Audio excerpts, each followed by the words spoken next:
श्रोताओं का स्वागत। आज हम एक ऐसे विषय की तह तक जा रहे हैं जो विकास की बड़ी बड़ी बातों के बीच ना एक बहुत ही असहज करने वाला सच सामने लाता है।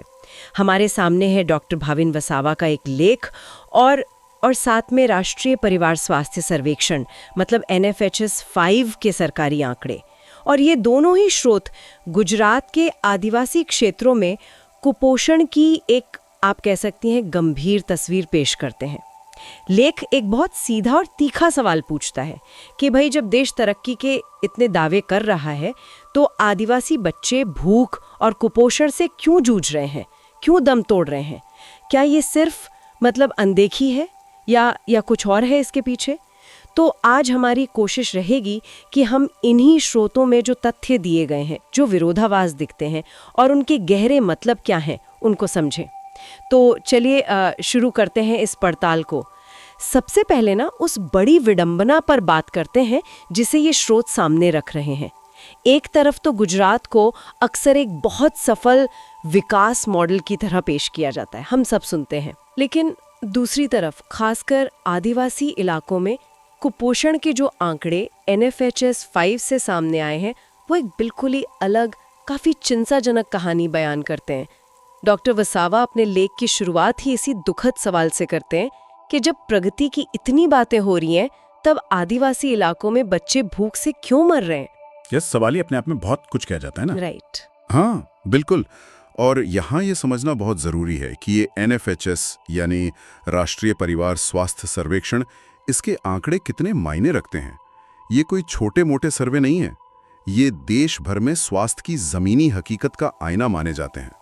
मतलब जो नीतियां बनती हैं उनकी सफलता या असफलता जांचने के लिए ये एक सबसे विश्वसनीय आधारों में से एक है। बिल्कुल। और इन्हीं विश्वसनीय आंकड़ों के आधार पर स्रोत का जो निचोड़ निकलता है वो यही है कि गुजरात, जिसे हम आम तौर पर समृद्ध राज्यों में गिनते हैं, वो बच्चों में कुपोषण के मामले में देश के सबसे ज्यादा प्रभावित राज्यों में से एक बन गया है। और ये समस्या, जैसा आपने कहा, आदिवासी बहुल इलाकों में सबसे विकराल रूप ले चुकी है। ये बात उस चमक दमक वाली छवि से एकदम उलट है जो हमें अक्सर दिखाई जाती है। चलिए अब जरा कुछ उन आंकड़ों पर गौर करते हैं जो इस स्थिति की गंभीरता को और ज्यादा साफ करते हैं। ये आंकड़े सच में सोचने पर मजबूर करते हैं। लेख बताता है कि देश के जो 10 सबसे ज्यादा कुपोषित जिले हैं उनमें से 4 गुजरात के आदिवासी बहुल इलाके हैं, डांग, पंचमहल, तापी और नर्मदा। ये सिर्फ मतलब कोई इत्तेफाक तो नहीं हो सकता। नहीं, बिल्कुल नहीं। 4 जिलों का टॉप 10 में होना, वो भी एक तथाकथित विकसित राज्य से, जी, ये बहुत गंभीर बात है। और इन इलाकों में गंभीर कुपोषण, जिसे सैम कहते हैं, सीवियर एक्यूट मेलन्यूट्रिशन, हाँ सैम, ये वो स्थिति है जब बच्चा बहुत ज्यादा दुबला पतला हो जाता है, उसकी जान को खतरा होता है। तो इसकी दरें बहुत ऊंची हैं। जैसे डांग में ये 22.2% है, पंचमहल में 19.7%। सोचिए जरा, 22% से ज्यादा बच्चों का सैम की श्रेणी में होना, ये तो एक तरह से आपातकालीन स्थिति है। इसका मतलब है कि हर 5 में से 1 से ज्यादा बच्चा गंभीर कुपोषण का शिकार है। उसे तुरंत मेडिकल हेल्प और पोषण की जरूरत है। ये आंकड़ा ही अपने आप में विकास के किसी भी दावे पर सवाल खड़ा कर देता है। और ये सिर्फ सैम की बात नहीं है। नर्मदा जिले में स्टंटिंग की दर 50.7% बताई गई है। स्टंटिंग मतलब उम्र के हिसाब से बच्चों का कद ना बढ़ना। 50% से ज्यादा स्टंटिंग, ये सुनने में ही भयानक लगता है। और देखिए, स्टंटिंग का मतलब सिर्फ ये नहीं कि बच्चा कद में छोटा रह गया है। ये बच्चों के दिमागी विकास पर एक स्थायी मतलब इरिवर्सिबल असर डालता है। उनकी सीखने की क्षमता कम हो जाती है, स्कूल में परफॉर्मेंस खराब रहता है और आगे चलकर गंभीर स्वास्थ्य समस्याएं भी होती हैं। ये तो एक तरह से पीढ़ी दर पीढ़ी चलने वाला कुचक्र बन जाता है। ये आंकड़ा दिखाता है कि समस्या कितनी गहरी है और कितने लंबे समय तक असर डालने वाली है। एक और चिंताजनक आंकड़ा वेस्टिंग से जुड़ा है। वेस्टिंग यानी कद के अनुपात में वजन का बहुत कम होना। हाँ, वेस्टिंग तीव्र कुपोषण का संकेत होता है। बिल्कुल, हाल की भुखमरी या बीमारी का संकेत। तो डांग में वेस्टिंग की दर लगभग 40.9% बताई गई है, जो देश में सबसे ज्यादा है। देश में सबसे ज्यादा डांग में? हाँ, और पंचमहल में करीब 35.7%, तापी में 36.6%। ये आंकड़े भी बहुत ज्यादा हैं। भारत में वेस्टिंग में पहले स्थान पर डांग का होना ये दिखाता है कि वहाँ बच्चों को तत्काल मतलब इमीडिएट पोषण की कितनी सख्त ज़रूरत है। ये इस और भी इशारा करता है कि शायद बच्चों को पर्याप्त भोजन ही नहीं मिल पा रहा है या फिर वो लगातार बीमारियों से जूझ रहे हैं। और बात सिर्फ इन 4 जिलों तक ही सीमित नहीं है ना?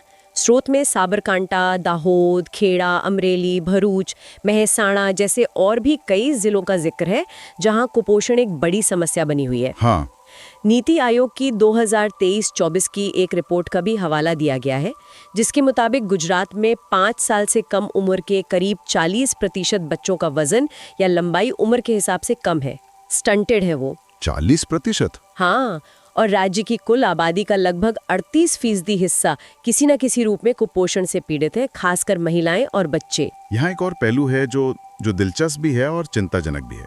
जब हम कुपोषित बच्चों की कुल संख्या देखते हैं, मतलब एब्सोल्यूट नंबर्स में, तो NFHS 5 के अनुसार नर्मदा 12,492 के बाद वडोदरा 11,322, आणंद 9,615, साबरकांठा 7,270, सूरत 6,967 और भरूच 5,863 जैसे जिले आते हैं। हाँ, ये बात मुझे भी हैरान कर रही थी। इनमें से कई जिले जैसे वडोदरा, आणंद, सूरत, भरूच ये तो औद्योगिक रूप से काफी विकसित माने जाते हैं। बिल्कुल, सूरत और वडोदरा जैसे शहर जिन्हें हम औद्योगिक प्रगति और समृद्धि से जोड़ते हैं, वहां भी हजारों बच्चे कुपोषण का शिकार हैं। तो ये क्या दिखाता है? ये उसी खोखले विकास की तरफ इशारा करता है जिसका जिक्र स्रोत में है। मतलब ऊपरी तौर पर तो आर्थिक विकास दिख रहा है, सड़कें बन रही हैं, बड़े बड़े उद्योग लग रहे हैं, लेकिन उसका फायदा समाज के सबसे निचले तबके तक, खासकर बच्चों और महिलाओं के स्वास्थ्य और पोषण तक वो नहीं पहुंच रहा है।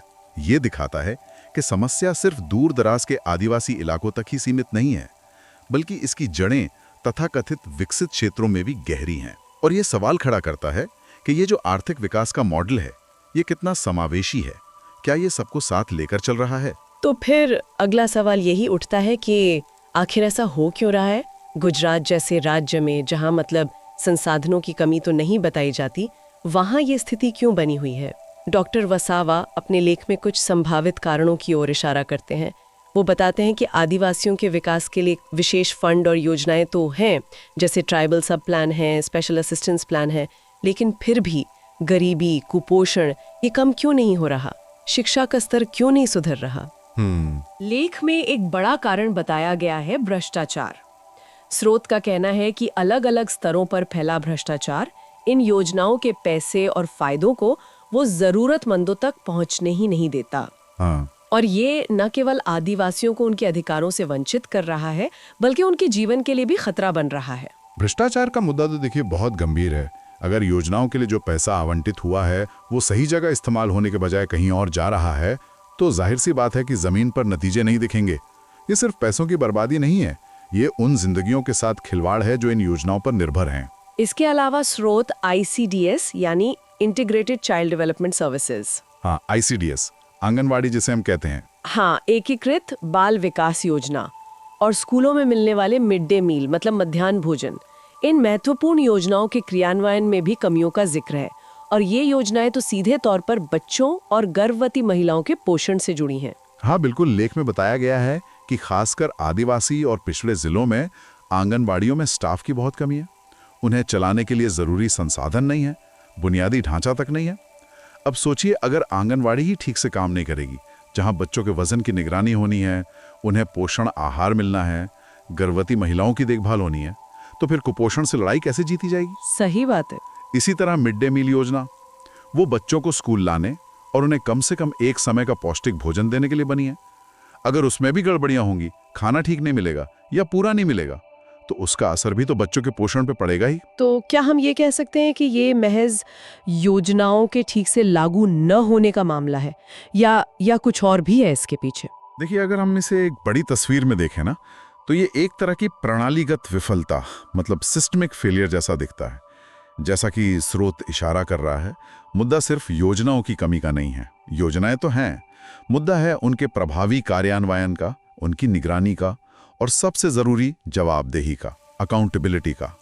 जब कागज पर बनी अच्छी अच्छी योजनाएं भी जमीन पर असर दिखाने में नाकाम रहती हैं, तो सवाल उठता है कि भाई निगरानी कौन कर रहा है? क्या कहीं निगरानी तंत्र कमजोर है? क्या राजनीतिक इच्छा शक्ति की कमी है?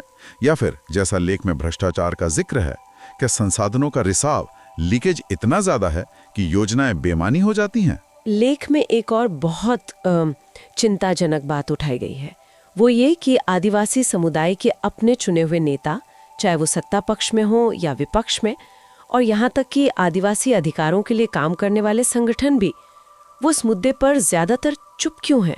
उनकी आवाज क्यों नहीं सुनाई दे रही है इस इतने गंभीर मसले पर? ये चुप्पी वाकई हैरान करने वाली है। जैसा कि स्रोत भी इंगित करता है, जिन प्रतिनिधियों को इन समुदायों के हितों की आवाज उठाना चाहिए, उनकी तरफ से इस जीवन मरण के प्रश्न पर वो सक्रियता नहीं दिखती जिसकी उम्मीद की जाती है। अब इसके कई कारण हो सकते हैं। क्या उन्हें ज़मीनी हकीकत की पूरी जानकारी नहीं है, या ये उनकी प्राथमिकता में नहीं है, या फिर कोई और दबाव है? स्रोत इसका कोई सीधा जवाब तो नहीं देता, लेकिन इस चुप्पी को एक बड़े मुद्दे के तौर पर जरूर सामने रखता है। और इस सब का मानवीय पहलू वो कितना भयानक है, इसका अंदाजा स्रोत में दिए एक तथ्य से लगता है कि 25% आदिवासी इतने गरीब हैं कि उन्हें दिन में एक बार भी भरपेट खाना नसीब नहीं होता। 25%? हाँ, ये सिर्फ कुपोषण नहीं है, ये तो मतलब भुखमरी की कगार वाली स्थिति हो गई। बिल्कुल। लेख में एक पंक्ति है जो सच में दिल को झकझोर देती है। विकास के चमचमाते पोस्टरों के पीछे गुजरात भूख से बिलख रहा है। ये विरोधाभास है जो बार बार सामने आता है। कागजों पर समृद्धि बढ़ रही है, जीडीपी के आंकड़े अच्छे आ रहे हैं, लेकिन जमीनी हकीकत में इंसान, खासकर बच्चे, वो भूख और कुपोषण से जूझ रहे हैं। और इसके परिणाम बहुत दूरगामी होते हैं। ये स्थिति सीधे सीधे वो जो तथाकथित गुजरात मॉडल है, उसकी समावेशिता पर, उसके इंक्लूसिवनेस पर एक बड़ा प्रश्न चिन्ह लगाती है। क्या हम ऐसे विकास को वास्तव में विकास कह सकते हैं जो अपने सबसे कमजोर और हाशिए पर मौजूद वर्गों को पीछे छोड़ दे? स्रोत हमें मजबूर करता है कि हम विकास की परिभाषा पर ही दोबारा सोचें। क्या विकास का मतलब सिर्फ बड़े बड़े आर्थिक आंकड़े हैं, या मानव विकास, स्वास्थ्य, पोषण, जीवन की गुणवत्ता, ये ज्यादा महत्वपूर्ण पैमाने हैं? जैसा कि हमने पहले भी कहा, ये सिर्फ आंकड़े नहीं हैं, ये बच्चों की जिंदगियां हैं, उनका भविष्य है।